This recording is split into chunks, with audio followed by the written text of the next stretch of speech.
Following the integration of the junior secondary school into the competence-based curriculum, the CBC task force outlined guidelines to be followed, among which students were to be domiciled in primary schools. The Cabinet Secretary for Education, Ezekiel Machogu, had also outlined guidelines that were expected to provide more information for effective and smooth transition across the country. We take a tour to Democrest Group of Schools, a private school in Kiambu County, and as per Judy Mwaura, the head teacher of the school, students have settled in and learning has already commenced. Judy tells us that their turn-up has been as expected, considering the fact that they retained almost 100% of their students. Thousands, hundreds of thousands, millions, and tens of what? She further notes that the school is well prepared as they've implemented all measures outlined by the government. Just like any other year, transfers are there for our learners going and our learners and other learners coming back. And we thank God that our turn-up is very good. Our numbers are good. In terms of infrastructure, the head of the school points out that they are well equipped according to the guidelines stipulated by the Ministry of Education. She tells us that the school has the required extra classes, textbook as well as a science laboratory in their secondary school. We are well prepared as a school. We have the home science room. We have a secondary school just like 200 meters from where we are. They'll be sharing the science laboratory with them. For the books, we are well equipped. We have already purchased the books that the learners are going to use, and learning is in progress. We went ahead to join the students in class for their mathematics session. James Musau, the mathematics teacher, narrates that although there is a change in the syllabus, the students are catching on quite quickly.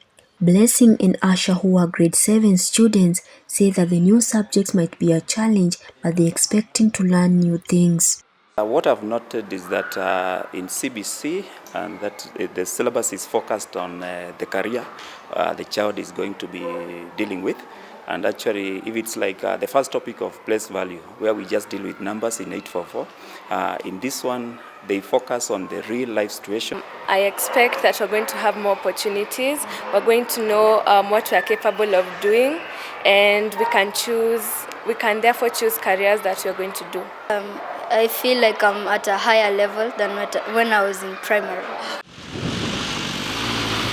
At St. Michael's Primary School in Makadara, we meet Irene Mushoki, the school's head teacher. Irene tells us about their preparedness on infrastructure.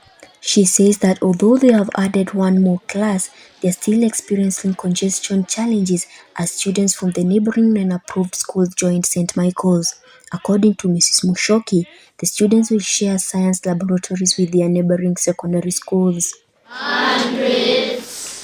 Engages the learners so much. The learners need to do group work. The learners need to do teamwork. And therefore, they are always engaged in something. Ms. Kola, a grade 7 teacher at the school, braces that they've received only 4 textbooks so far from the government, adding that the rest will come in due time. She says that although the subjects have changed names, the concept is still the same, citing that most of the new subjects are based on practical activities like cooking, building, as well as conducting first aid. You find that not all are coming with the requirements, but they are really trying. We are not chasing them away. Whether they come with the requirements or not, they get into the class because what is so important is the child himself or herself. Left behind. We later joined the students for yet another mathematics session. Fred and Virginia, who are grade 7 students at St. Michael's, say that they are proud of their new class and expect to learn more things now that they are secondary school students. The subjects are okay and fine. We can understand them. We can understand the subjects. I feel good because I am when me and my friends who are in class 8, I can tell them I'm in high school and I'm younger than them. In reference to the differences we found in both public and private schools in terms of the JSS transition, we went ahead to talk to Dr. Hamisi Babusa, an educational expert based at the Kenyatta University. Mr. Babusa explains that the little challenges faced by the public schools are just but teething problems that were expected since this was the first grade 7 transition. The government is following up on all issues, trying to resolve the problem and the gaps which are there.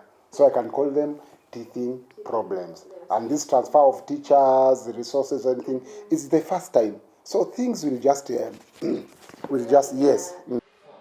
Dr. Hamisi also noted that private schools are privately owned institutions, which is why they are better prepared compared to the public schools. The educational expert adds that the next incoming cohort will find a better and well-prepared government in terms of transition. The system the way it is, when the 844 goes out, it leaves a gap in terms of resources. So those resources automatically, they'll be switched to junior, secondary. Although there are visible transition differences in both public and private schools, the grade 7 students as well as the teachers are ready and willing to make sure that amid all the confusion, the transition is effective and smooth.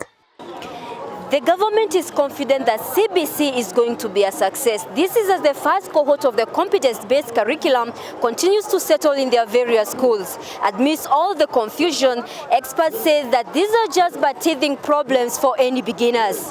Ruth Wanjiru for KU TV.